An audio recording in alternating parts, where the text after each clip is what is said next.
Well, good morning, everybody. Welcome to another Love My Tool session.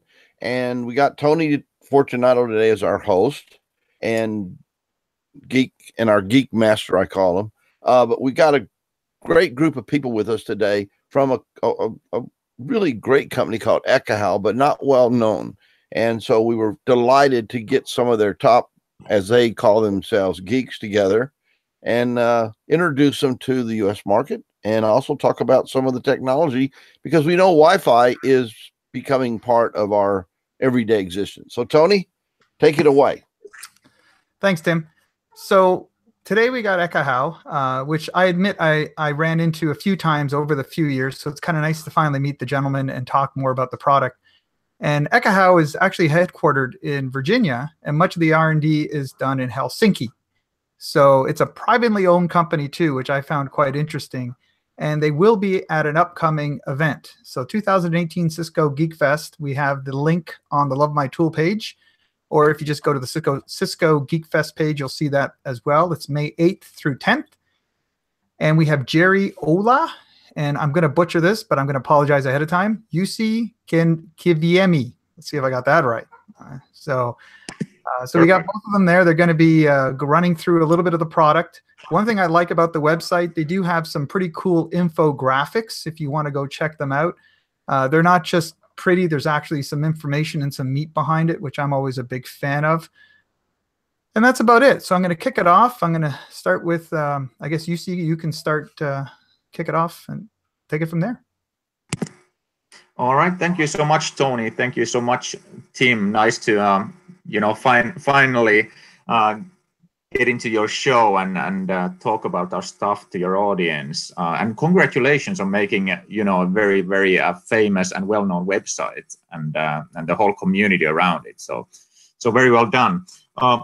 Yeah, my name is Jussi. I do all kinds of janitorial duties here at Ekahau. Today I'm off-site, and I'm actually doing this video on a 2.4 gigahertz network in a cafeteria. So if I get cut off or if you can't understand my speech, it's either my accent or the bad Wi-Fi. Pick one or the other. Then I have my main man, Jerry, all the way from Wisconsin. How are you, Jerry? Hey, Jussi. Yeah, happy to be on the show with Tim and Tony here. This is exciting stuff going on. So Jerry, you just you were actually at Aruba Atmosphere just the other week. Was it last week? And you presented on, was it last week or the week after? It was last week. Yeah. Time flies. And you did a presentation on Wi-Fi, good Wi-Fi and good coffee. Any summaries on that? How would you describe making good coffee versus good Wi-Fi? Yeah, I think the summary, the easiest way to summarize it is, it's very easy to go from a great cup of coffee and great Wi-Fi to completely unusable Wi-Fi and undrinkable coffee, right? It's a very delicate balance that needs to be struck to, and I see you have some coffee there yourself. I'm with you there. So yeah, it's a very delicate balance, right? To enjoying a great cup of coffee, and things can go south very quickly, right? So yeah, that was really the premise kind of behind the presentation was, how do we strike that delicate balance? There's a lot of variables that we need to consider, and if one of those variables is out of whack and isn't accounted for, it can break things very quickly. Hey, Jerry, I got a quick question for you. If you could summarize the top, 3 things that people do wrong designing their Wi-Fi, what would you say that is? I'm really curious to hear that.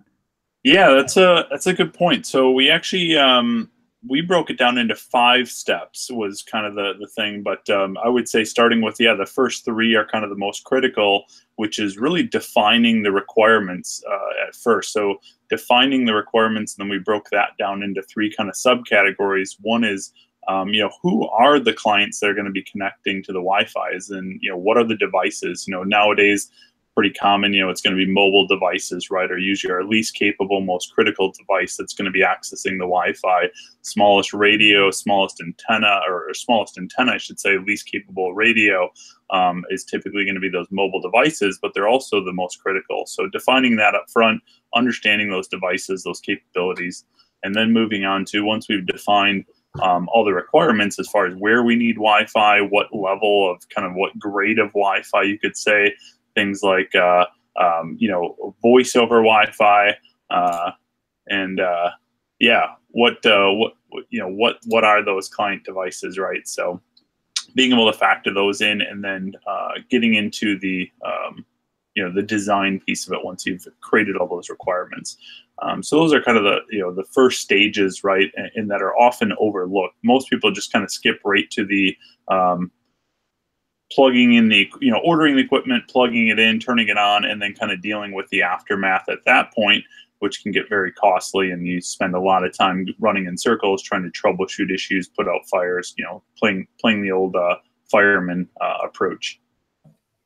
Well, and also today, if you don't do it right, you now open your network to hack, to data leaks. And now the fines are getting substantial. A lot of companies are putting away upwards of 10% of their value to be prepared for fines for data leaks.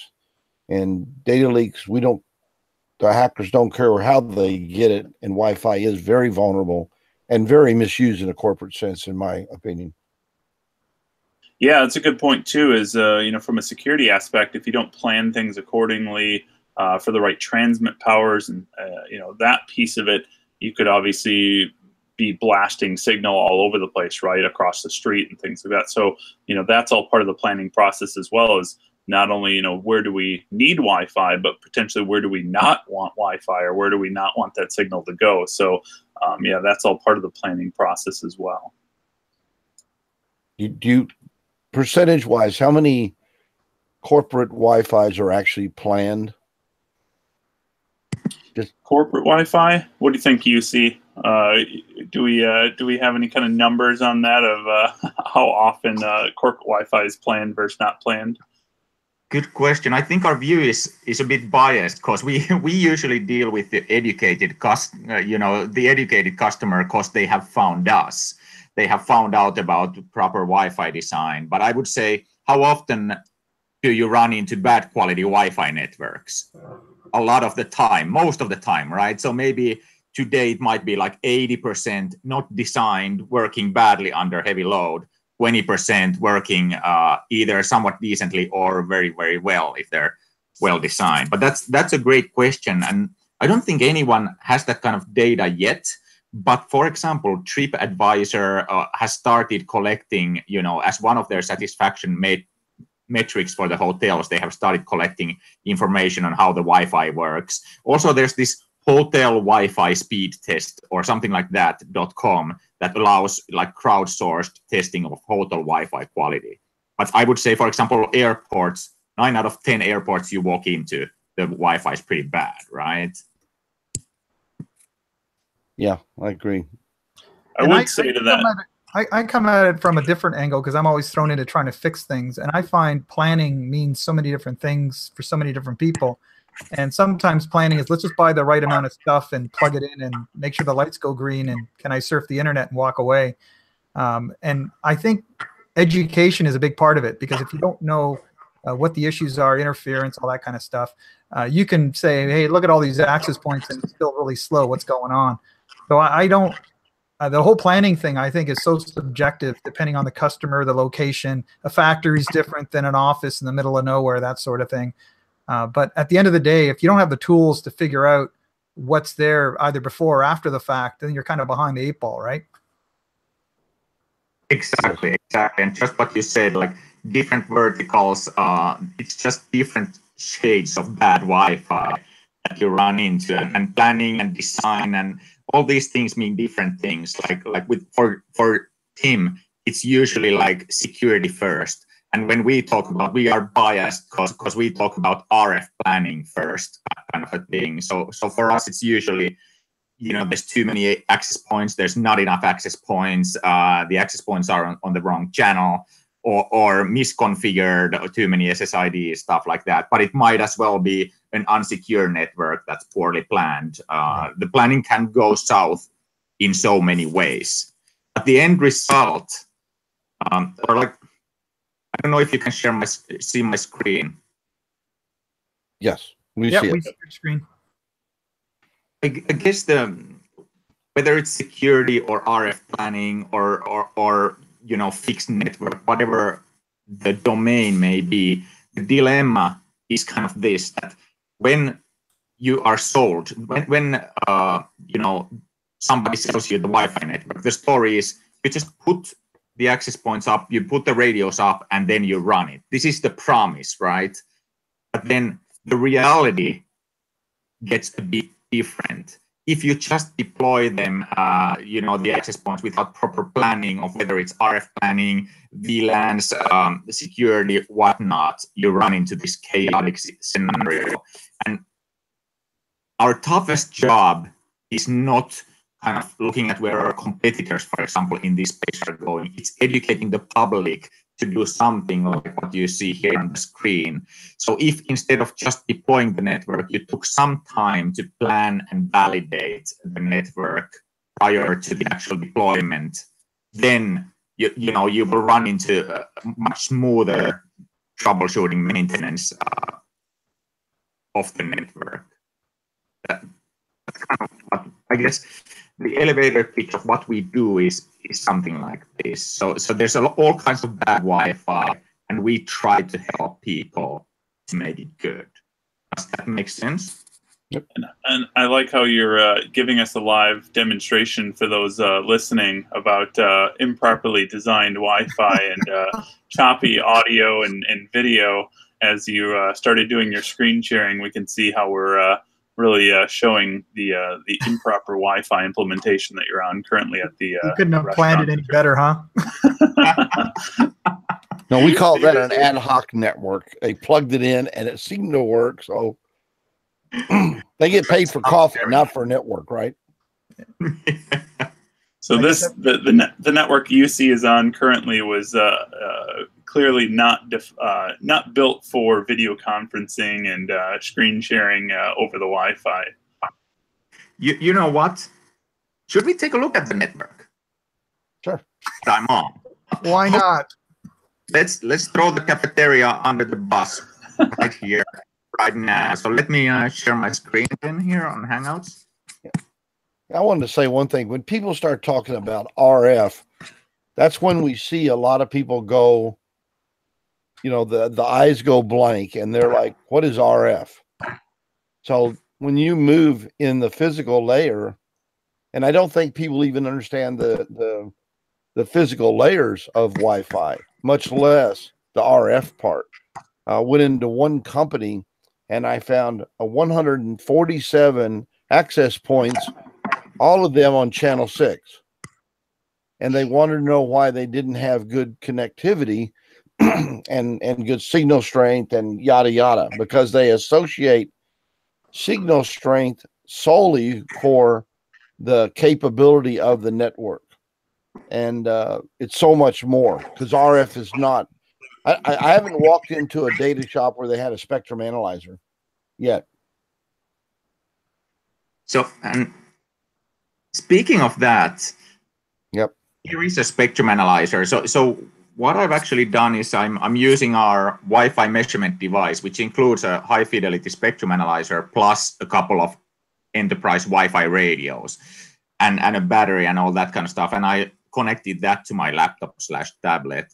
And here we can see how the cafeteria network is doing right now. So for example, we can see that I am associated on this access point on channel 6, but also there seems to be some other access points on channel 10 and 5 interfering with this access point. And even the AP on channel 10 is on 40 megahertz channel width. So no wonder I'm seeing a bit choppy connections here and there. Also, we can see that somebody tried to make things right by using channels 1 and 11, which are not interfering with my access point here that I'm connected with on channel 6. All right, but here's the deal. Observe that I'm on an SSID. I'm on a network called guest, Glassico_guest. That's where I'm on. That's why it's highlighted. All right, you follow me. However, if we look at 5 gigahertz frequency space, and there's always tons of more capacity on 5 gigahertz Wi-Fi compared to 2.4 gigahertz. So Wi-Fi operates on these two frequency spaces, 2.4 and 5 gigahertz. As you can see, there's 5 networks on 2.4 where there's less space available in total, and there's only 1 network on 5 gigahertz, although there's more, much more, multiple times more frequency on 5 gigahertz. So this is what the most basic thing about Wi-Fi, that 5 gigahertz is often completely underutilized and 2.4 gigahertz is crowded. And that's what we can see here. And what the cafeteria did is observe how their SSID here is. Their internal network is on the all clean 5 gigahertz space. But us guests, we are put to suffer on 2.4.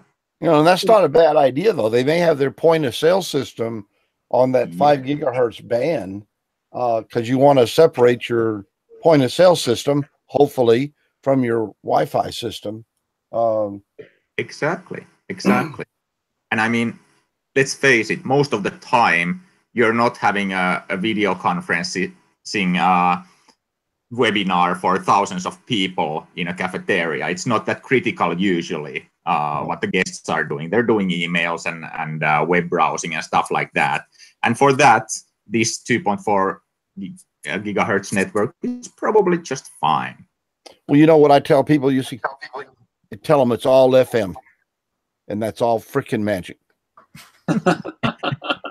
Now, the question I get asked a lot is people ask me why bother putting anything on 2.4 gigahertz other than sometimes you get the increased coverage area, but people are always asking me, why don't you just go 5 gig on everything? And I was just wondering what your perspective was on that. Jerry, you want to take that or should I? Yeah, so, you know, unfortunately, the reality is not all devices are 5 gigahertz compatible, right? We still see a lot. And actually, the interesting thing with that is we're seeing more things actually becoming, 2.4 only, like of this whole Internet of Things movement, right? So you have things like home automation systems, for example, that, like I have a thermostat in my house. And it's a fairly new, fairly recent product, but that's a 2.4 only thermostat. So there's still a lot of these kind of devices out there that we have to kind of support these. We're also even seeing some enhancements to the 2.4 side. If you've been following the 802.11 standard, they're actually adding an amendment there to the 802.11ax standard is kind of the up and coming here. We're going to be seeing a lot more about that this year. Products and stuff hitting shelves, and that's enhancing both the 2.4 and the 5 gigahertz bands versus like 802.11ac, the last big kind of amendment that was 5 gigahertz only. Where now newer standards that are being written are actually to enhance both the 2.4 and 5. So that may help somewhat with some of the issues we're seeing. We'll see where that kind of takes things, but it still doesn't help the fact that we have a lot more limited spectrum, like UC was showing and mentioning there. We just have a lot more frequency space and a lot more channels that we can utilize in 5 gigahertz. And really the pro and the con of 5 gigahertz, like you mentioned, Tony, was the 5 gigahertz doesn't travel as far, right, is kind of the misnomer there, which is the good and the bad, right? Because it doesn't travel as far, we get more reuse out of those channels. We don't have to contend with other neighboring radios that might be using the same channel as us, in a residential situation. Our neighbor, for example, across the street could be using that channel, and because of the walls and everything between there, we're not going to hear each other talking on the same channel. Where 2.4, we may hear each other, 3, 4, 5 houses down from each other because it's going to travel through those walls much further. Yeah, because I think the last kick of the can at 2.4 gigahertz for, I guess, your consumer grade products is probably 802.11n, I would assume. But then after that, nothing much has been going on. Is that true? Yeah, that's true. There really hasn't been, much looked at on the 2.4 side since 802.11n. That was the last big kind of enhancement to the 2.4 band. And I guess the big thing UC was showing us with the cool spectrum analyzer, a lot of people I speak to will have a Windows product or a Mac product, and they'll download their little application off the internet for free, and they'll see that, oh, I have a signal strength of 2 bars or RSSI of -70, and that's it. That's all I need to know. And I always counter, well, where's your noise? Where's your signal to noise ratio? And just because you can hear the AP well doesn't mean it can hear you as well. So I guess from a tools perspective, what kind of tools do you think people are missing in their toolbox? Well, let me just show you the importance of spectrum analysis. One thing, of course, is to look at the signal strengths of the Wi-Fi APs, and any Android phone can tell you the signal strength of a Wi-Fi AP.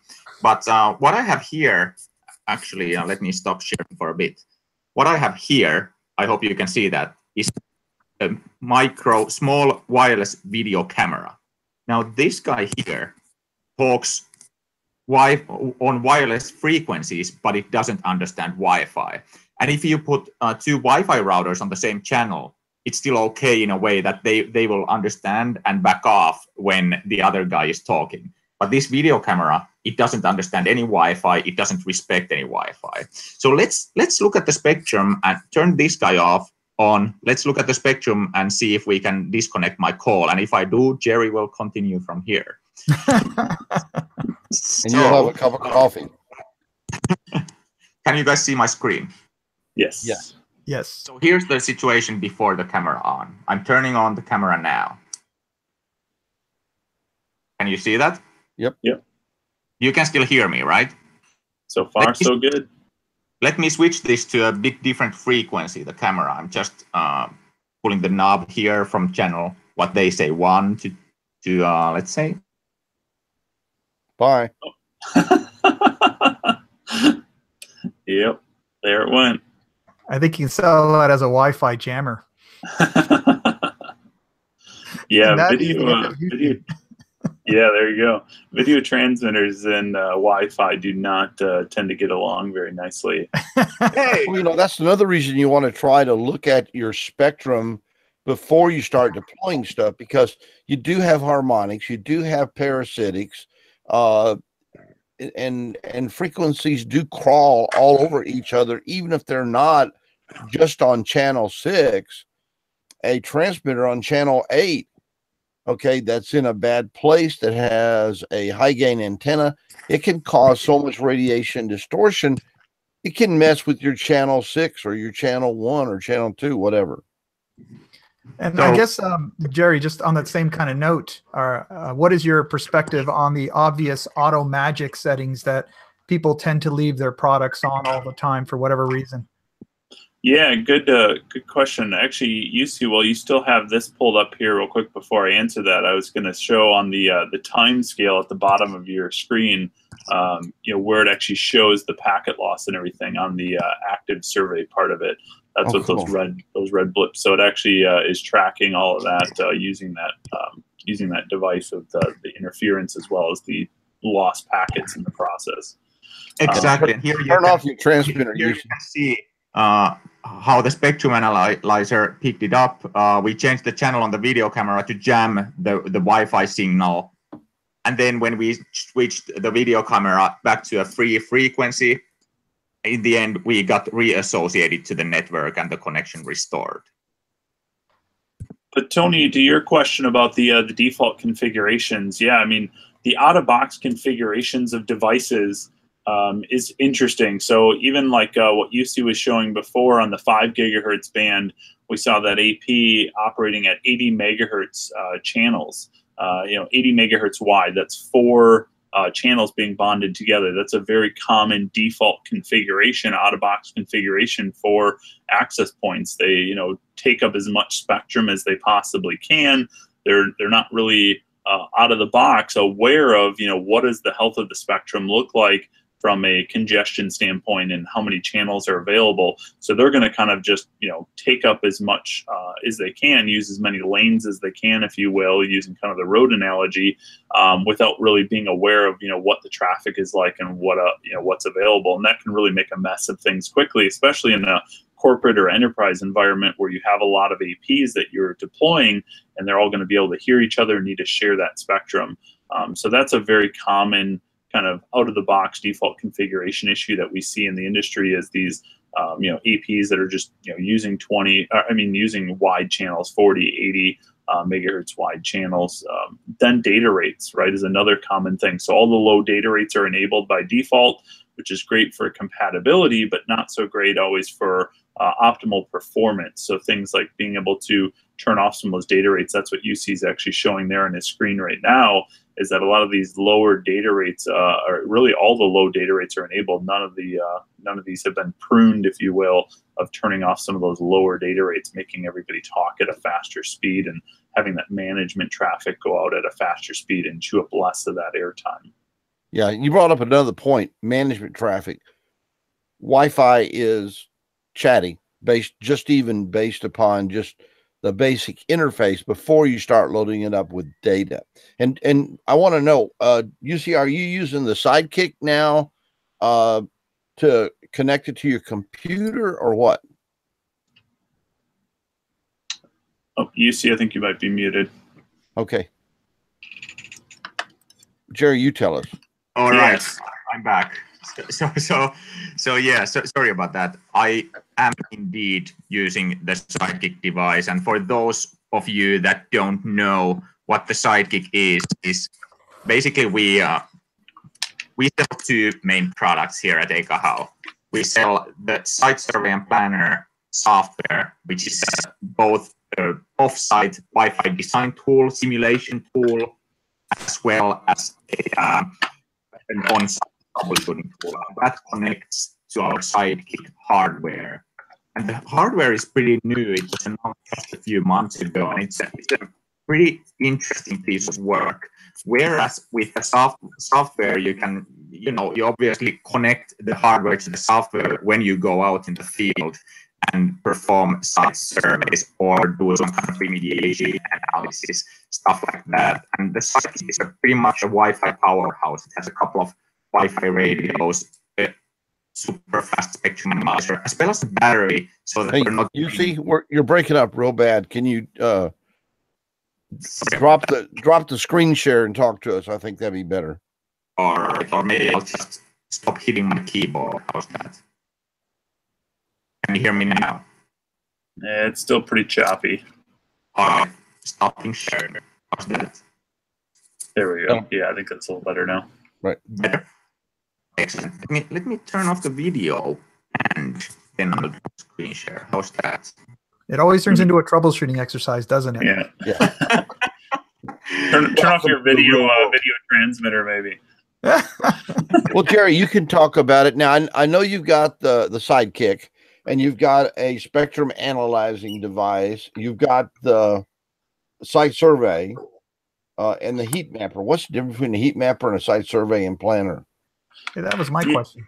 Yeah. Yes. So the heat mapper product is really, a free home kind of version of the survey component of the Ekahau Site Survey software. So the Ekahau Site Survey software is a full-on, through the whole deployment cycle, right, or the deployment process, from the planning, predictive modeling. The building doesn't even need to necessarily exist, through the survey process, the validation, the troubleshooting, optimizing, and then onto the reporting piece of that, of actually creating that deliverable document of where are the access points, how are they configured, even pictures, documents, those kind of things. So that's the Ekahau Site Survey product. The Heat Mapper product is a free version that we put out there to allow people to just, like you were kind of talking about in the beginning of the session, was the people have a hard time understanding Wi-Fi because you can't see it, right? So that's really what the Heat Mapper product is intended for, is to allow people to at least get that basic visualization of what does the RF look like, right? So that's allows you to download. That's a Windows-based application that allows you to create those heat maps. And UC's got it pulled up on his screen now to give you a feel for what that product kind of looks like and how that works. And what it's doing is it's leveraging just the basic radio inside your laptop or tablet that you're running this on to create that heat map, and it's going to take those signal strength measurements and map that out. Cool. That sounds cool. Now the Sidekick is probably the center of your technology. To me, it looks like that. Yeah, this is really the latest and greatest technology as far as a site survey device. So this is really the industry's first purpose-built Wi-Fi site survey measurement all-in-one spectrum analysis device. So it has 3 radios inside there. You got the bullet points there up on UC's screen. 2 enterprise-grade Wi-Fi radios taking those passive survey measurements.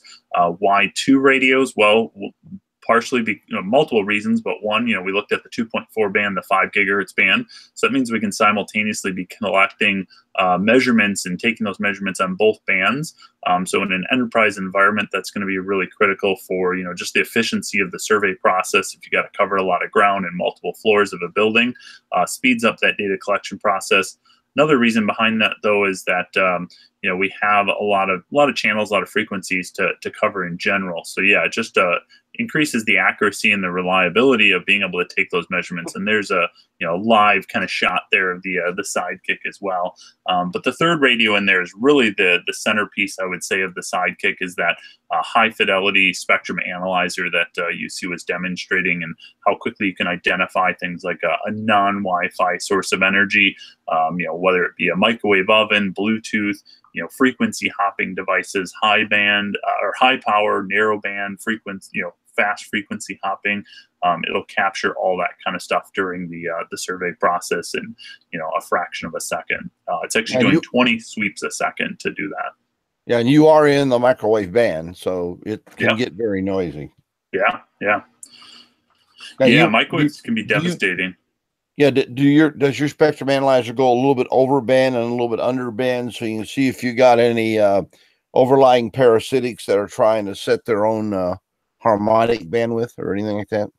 Yeah, so the way the Sidekick works is it's going to dial into the frequencies based on the regulatory domain that you specify within the software. So you can specify, if you're in the US, it's going to show all the cover all the frequencies and automatically tune to all those frequencies that are going to impact the 2.4 and the 5 gigahertz ranges. And then, if you're in a different part of the world, different part of the country, you adjust set your regulatory domain and it'll automatically adjust those frequencies for you.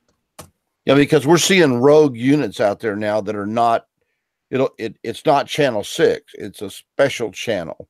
Yeah.